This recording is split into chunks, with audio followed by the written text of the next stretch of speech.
조갑제 TV 시청자 여러분 안녕하십니까? 2021년 8월 14일입니다. 내일은 8월 15일, 1948년 8월 15일 건국되었으니까 올해가 73주년 건국절이 되어야 합니다. 73주년 건국절이 되어야 하는데 문재인 정권은, 문재인 대통령은 내일 또 아마 국민들의 마음을 뒤집어 놓는 연설을 할 가능성이 높습니다. 그래서 8월 15일, 3월 1일 이런 날이 다가오면은 머리가 아픕니다.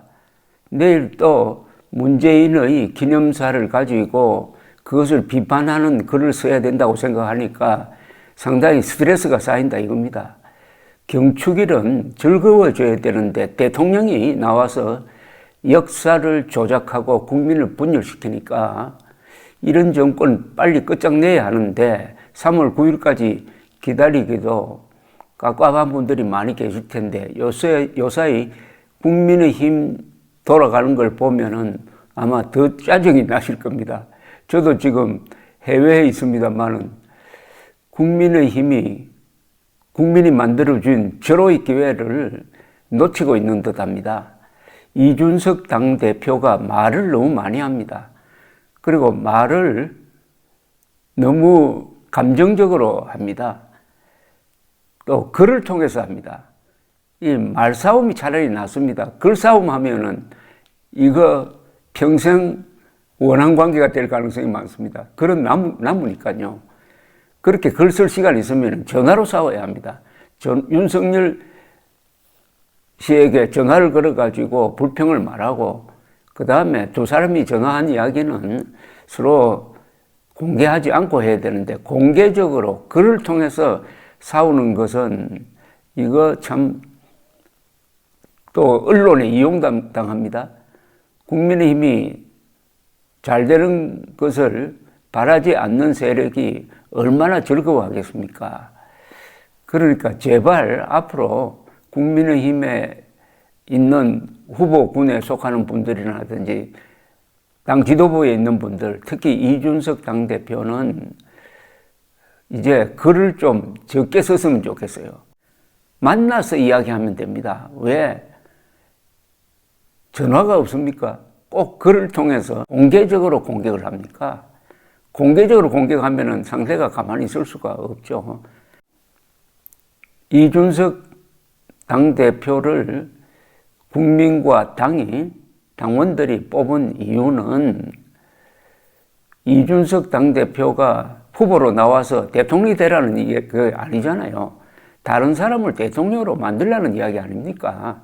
현실적으로는 그 사람이 윤석열일 가능성이 매우 높습니다. 그렇다면 윤석열은 주연 배우고 당대표는 감독이 되는 겁니다. 그 작품이 근사해지면 감독상도 받고 주연상도 같이 받는 것 아닙니까? 그런데 감독이 돌아다니면서 주연을 욕하면 그 영화 누가 봅니까? 감독이 주연이 좀 모자라는 게 있어도 덮어주고 해야죠. 또 거꾸로 주연 배우가 돌아다니면서 감독 욕해도 그 영화 안 보죠. 그러니까 상방이 각각 자제해야 될 시기가 왔다고 생각을 합니다.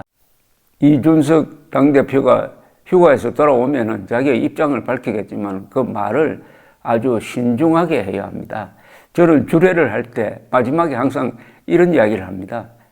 제가 드릴 선물이 없는데 겸손이란 선물이다. 겸손이란 말은 고귀하다는 말보다도 더 고귀하다. 왜냐?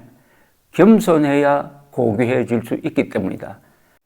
집무실이라든지 방에다가 하나 써놓으십시오. 겸손 또는 경청. 자꾸 정치 경험이 많다고 자랑을 하는데 정치 경험이 중요한 게 아니라 선거에서 당선이 돼야 되죠. 3번 나와서 3번 떨어졌으면 문제가 있습니다. 다만 이번에는 국민들이 정권 교체의 열화와 같은 전략적 선택에 힘입어서 당대표가 된 겁니다. 이준석 당대표를 내세워가지고 20대, 30대 표를 얻어서 중도 보수와 합쳐서 압도적으로 3월 9일 날 이기자, 이런 전략적 선택을 한 겁니다. 이준석 씨가 잘나서 자기 힘만으로 되었다고 생각하면 큰 오산입니다. 지금 국민의힘의 중진 의원이라든지 이 후보로 나온 분들도 이준석 당대표를 도와야 합니다. 이준석 대표는 아마도 꿈이 있는 듯 합니다. 이번 경선을 아주 드라마틱하게 하고 미스터 트롯 방식으로 해가지고 흥행에 성공하는 방법이 있다. 그래서 토론 배틀 같은 걸 해가지고 1대1로 토론할 뿐만 아니라 2대2로도 토론을 한번 해가지고, 또는 토론할 때 또 장기자랑 비슷한 것도 하고 해가지고 즐겁게 한번 해보고 싶다 하는 건 포부가 있는 듯해요. 후보들이 따라주지 않으니까 깝깝해서 저렇게 좀 신경질 비슷한 걸 부리고 있는 것 같은데, 그것도 또한 이해해 줄 면이 있는 것 아닐까 하는 생각이 듭니다. 그러니까 이준석 대표가 성공을 하도록 도와야 할 책임도 후보와 당 중진이 있습니다. 지금 누구와 싸워야 되느냐? 문재인 정권, 이재명, 이낙연과 싸워야 될 사람입니다. 그런데 후보들보다는 이준석 당대표가 싸우기가 좋죠. 그리고 싸울 수 있는 소재가 쏟아져 나오지 않습니까, 지금? 최근 한 달 사이에 있었던 것만 모아도 이 문재인 정권 무너지고 민주당 후보는 아마 얼굴을 들지 못할 정도로 만들 수가 있었는데, 왜 그런 소재가 있는데도, 대포알이 많이 지금 준비되어 있는데도 왜 소지를 않습니까?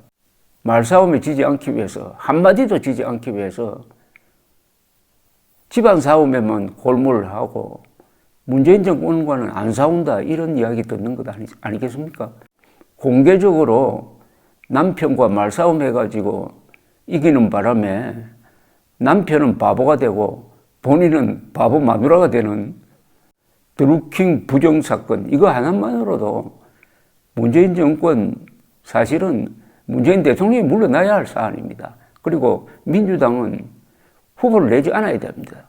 며칠 전에 있었던 정경심 2심 4년 선고, 그리고 국정원 경찰이 오랜만에 만들어낸 간첩단 사건, 더구나 그 간첩들이 문재인 캠프에서 특보단으로 일했다는, 이거 세 개만 합쳐도 말이죠. 거기다가 김여정 앞에서 쩔쩔매는 문재인 정권 4개가 되네요. 이걸 합쳐서 문재인 정권을 공격해야 할 임무를 띈 이준석 대표가 이 기회를 놓치고 있습니다. 더구나 안타까운 것은 안철수 국민의당 대표가 같이 싸우자고 제의를 해도 그 손을 잡아주지 않고 안철수 대표에게 합당 언제 할 거냐, 예스냐, 노냐 답하라고 합니다. 아니, 어떤 사람이 공개적으로 예스냐, 노냐라고 질문하면은 그게 무릎 꿇으라는 이야기 아닙니까? 절호의 기회를 놓치면은 다음에는 국민의힘에 불리한 일들이 일어날 가능성이 많습니다. 야구를 하면은 어떤 법칙이 있지 않습니까? 노아웃 만루가 됐는데 그 다음에 계속 세 사람이 삼진 아웃으로 물러나면 그 다음에는 상대편이 기회를 잡아가지고 대량 득점하는 수가 많습니다. 이 승부의 세계에는 그런 어떤 법칙이 작용하는 것 같습니다. 이준석 당대표는 지금 절호의 기회를 놓쳐가지고 잘못하면은 정권 교체는 이준석 때문에 실패했다라고 기록되지 않도록 해야 될 것이고, 윤석열 예비후보 등등 이런 분들도 마찬가지입니다.